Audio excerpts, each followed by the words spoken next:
So let's go with part 2 of the video on linear probability models, Probit and Logit models. So the first library, that is R. In R we are going to use is foreign, and I just press it. We are uploading data from Woolridge econometric book, and the website address is given here. So I am going to read this data, read.dta. This is data. I have explained it in my earlier videos how to read data from stata, SPSS, CSV, Excel file. So we are naming it rows. We are using library dplyr for manipulating data if and where required. Okay, and now I am converting it to data frame, and glimpse basically provides you an overview of the data. And you see here you have an overview of the data. If you look at this overview of the data, you have 753 observations and 22 rows. Most of the variables are measured in double, that is integers, continuous scale. So let's go back and run the regression model of whether a married female is in labor force or not is a function of, is regressed on husband income, education, experience squared to address nonlinearity, plus age, plus kids age less than 1, less than 6, and kids aged 6 to 18, and data is as we have uploaded rows. So this is your linear model, and you can regress this line. Simple OLS formula. Instead of getting usual OLS standard errors, we get heteroscedastic robust standard errors, and for that we have these heteroscedastic robust standard errors. You can check it out. And now we go with you see two extreme cases. We are picking two females. One is one having husband income $100,000 per annum, and the other one having $0. One female has education 5 years, that's minimum in our data, and the other has 17 years of education.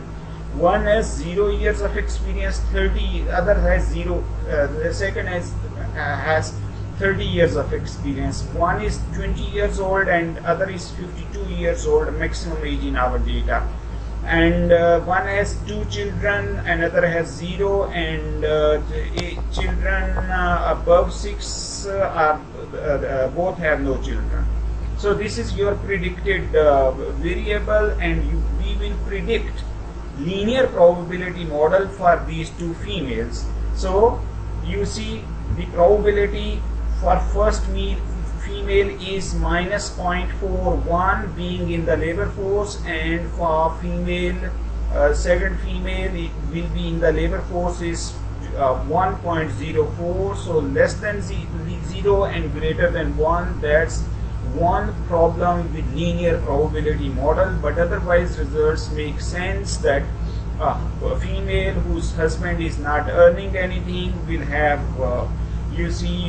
very high probability of being in labor force, while the other has very low probability. So now instead of living with linear probability model, I am applying here a Logit model. And so this is your Logit model GLM. Now instead of using LM, we are using linear probability model. We are using generalized linear model, nonlinear model, and everything is same except that GLM and our link function, which I explained in my previous video, is Logit model, and data is the same.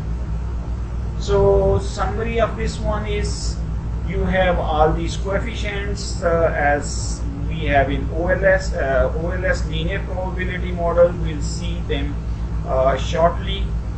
We have here now library effects.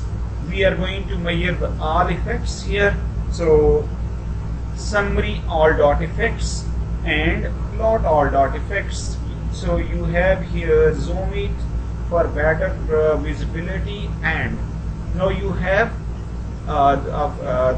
you see this is the impact of being in female, married female in labor force, having husband income ranging from $0 to $100,000. As income increases, female husband female being in labor force, probability of being in labor force of a married woman decreases.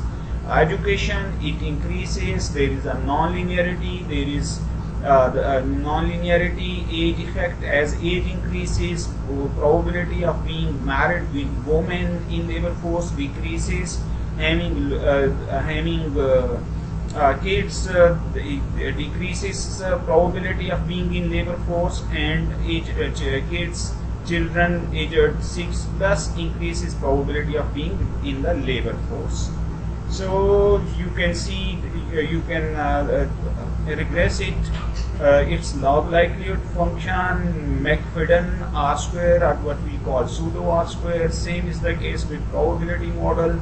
You can have summary of probability model. You have some log likelihood function of McFadden library, LM test, LR probabilities. This is significant. Overall, it's significant. And now we test restricted model and unrestricted model. In this case, we are basically excluding experience and age. So this is your restricted model, and the upper one, the last one, Probit regression, was your unrestricted and likelihood ratio. You see, you have restricted and unrestricted, and we find that these restrictions don't hold, and as H naught is rejected. So here we are basically again predicting from three models against the predicted value among two females by using different models, and you see probabilities for Logit and Probit models are close to 1 for females who has husbands low income, high education, and other one has low probability, but these probabilities don't go out of 0 and 1. So we are using here, there are two ways to find out to get these tables. This is a nice table. Instead of using doing it manually, you can use these tables built in R. You can also get the same table with stargazer. So again, you have more or less similar search. At the moment, I am going to describe simulated data to show that how linear probability model, Probit models, and Logit model look like. So I am setting seed 3 to 1. If you will set the same seed, you will get similar results as I have. Binomial random numbers 100 with probability 0.5, and x is equal to normal random numbers plus 2 times y. We'll regress y on x for linear regression model, for Logit model, for Probit model, and we'll generate a predicted variable xp. We'll have these responses, and now we'll plot. So when we plot x and y, it means simply these are your 0 and 1 probabilities. These are your 0 and 1 probabilities.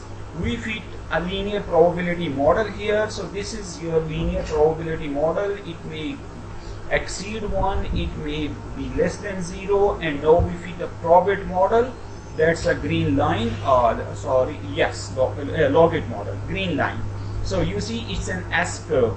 Up to a certain point, linear probability model will be above this line, and after a certain threshold, Logit model will show more probability of observing 1 than a linear probability model. And now we regress this Probit model.